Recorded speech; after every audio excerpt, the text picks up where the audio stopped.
Hey neighbor, welcome back to ARTV. My name is John, and it's time to review the landmark debut album Parachutes, released 20 years ago by the British alt-rock group Coldplay.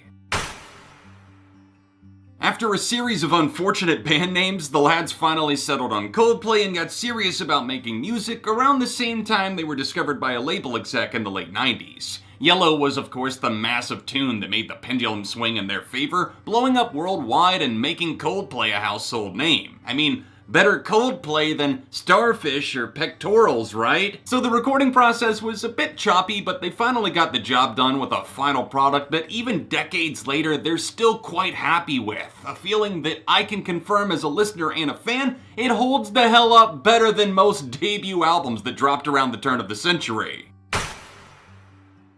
Radiohead very clearly had an impact on their frontman Chris Martin and the rest of the band, as evidenced by their slender, dark passages that brooded in the corner with subtle hints of life, taking the long way around to explore the dark parts of the mind while working in that Coldplay magic we have come to know so well. Parachutes feels incredibly intimate in almost every way imaginable, grandiose in places, but always grounded by relatable sentiments that almost anyone could find themselves attaching to. Skilled guitar licks jolted the mood of the record forward, balanced out by some surprisingly effective bass playing and the tempered percussion of newbie drummer Will Champion, who had previously been a guitarist and had only started drumming a few years prior. Coldplay bit into a very strange apple of life with this debut, as they didn't exactly set out to make a radio record with endless hits. It was just one of those rare modern moments in music where the talent and the character of the band won out against all the odds, at a time where boy bands and pop stars were taking over. Their mild emotive songs set souls on fire with a different spark entirely, one that's still burning strong despite all the odds.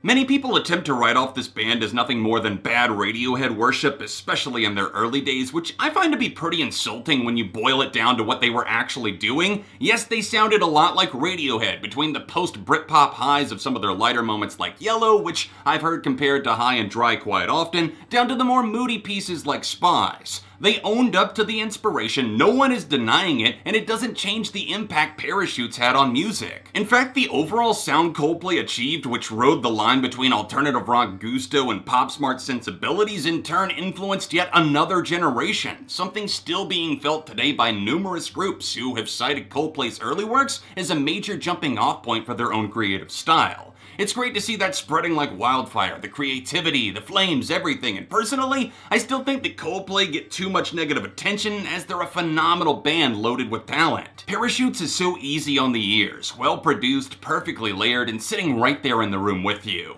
It's one of those records where you do the age-old cliche act of tossing on the headphones, falling back on your bed, and just staring up at the ceiling fan as you take in the dazzling puzzle pieces and start to arrange them in your head. One of this album's best qualities is how nothing really feels forced or dated even 20 years on. Not even the best of bands can always say that they're still proud of their first album, but I don't see that as being a problem for Coldplay at all. In fact, almost quite the opposite, as some of their diehards drive themselves insane waiting for them to follow up that early sound, a sound that struck a nerve in a way that their modern music simply doesn't have, at least not on the same wavelength. Chris Martin spins the globe of familiar themes and flips the hemisphere, so to speak, as the album rolls along at a slow-burning pace. It's like those old music videos you would see where the protagonist is just moving at a normal speed while everything else around them is flying at the speed of sound. It's the perfect glowing orb that you can just tuck away deep in your heart and save as a special record you can always return to. Melancholy has a way of working itself into nearly every cut, even when spirits seem to be high on some of the most spectacular fast-paced songs like Shiver.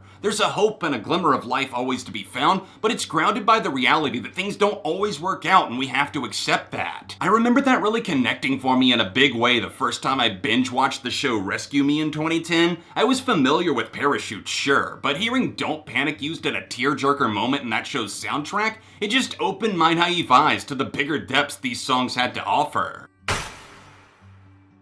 3 singles from this record were gigantic successes, those being Treble, Shiver, and Yellow, of course, and all 3 of them being outstanding in their own right. Yellow really just never gets old to me. Every time those guitars roar into the mix, you can't help but smile and know that a star was born with this tune. Shiver has always been one of my favorite Coldplay songs, as it again melts a fascinating climax of acoustic and electric guitars to spearhead the energy, but nothing can top Chris's earnest voice that just oozes with charm as he implores a lover to just put him on the radar, to give him a chance. It's one of those moments that just really puts all of your worries to rest and reminds you of a better time, something that's so important to have in music, meaning it's pretty much always remained a close friend to me. Take a deep breath and let's talk about treble next. As soon as those perfectly synchronized pianos and drums combine to open the song, it's hard not to fall in line once those vocals arrive. It's all about using spider webs and being stuck as like a metaphor for being between a rock and a hard place, not knowing which way to twist or turn as things get increasingly difficult to escape. The frontman mentions living in his own little bubble on treble, a detail that I noticed he does call back to later in the record on high speed. The mellow guitars are so satisfying and pleasant on the ears, falling over you like a bed of flower petals that slowly swallow you whole. The bass groove absolutely makes a mark too, indenting further with a gentle swing on the back burner as we slowly creep up to that optimistic hook. I've mentioned the huge songs that most people know, but there's still some greatness in the less frequently discussed corners of the track listing too. We Never Change again makes use of metaphors to relay this feeling of isolation and our own stubbornness against a really somber, distant guitar. The title track Parachutes is a beautiful little instrumental segue, and the last breath, Everything's Not Lost. Damn, that one just gets me on the field thinking about how fantastic it is. It truly stands out as one of their best songs, and that hidden track, it's absolutely worth discovering too. The Great Unknown presents itself on the song I've intentionally saved for last, Spies. You thought I was gonna review Parachutes and not mention that? Boy, have you lost your mind, cause I'll help you find it. Coldplay really conjured up something special on this one, between the delicate guitars and dark atmospheres inspired by Radiohead and the James Bond films. I mean, Parachutes is a great album, but tracks like this, these are a step above. Spies seems to refer to this invisible enemy that we're all fighting in our heads. Fear, lust, the unknown, they're all just spies, as Chris sings. Something that's not actually there, yet our perception tells us otherwise. Parachutes at 20 sounds just as good as it did many moons ago, with Chris Martin leading the way with some brilliant vocal performances that really let us get to know his octave range, and of course the band themselves, who put their instruments to work in a major way that's really peaceful but honest at the same time. I'm rating Coldplay's debut album a 4.5, a great start to a larger-than-life career. Have you guys revisited this album recently? Let me know your thoughts, memories, or feelings on Parachutes in the comments down below. Happy 20th anniversary to it, and if you enjoyed this throwback review and want to see more happen in the future, like the video as it lets me know that you want to see more of this type of thing. Follow my social media accounts linked in the description to stay up to date on everything that I'm working on. Thank you for watching, and I'll be back soon with more on ARTV.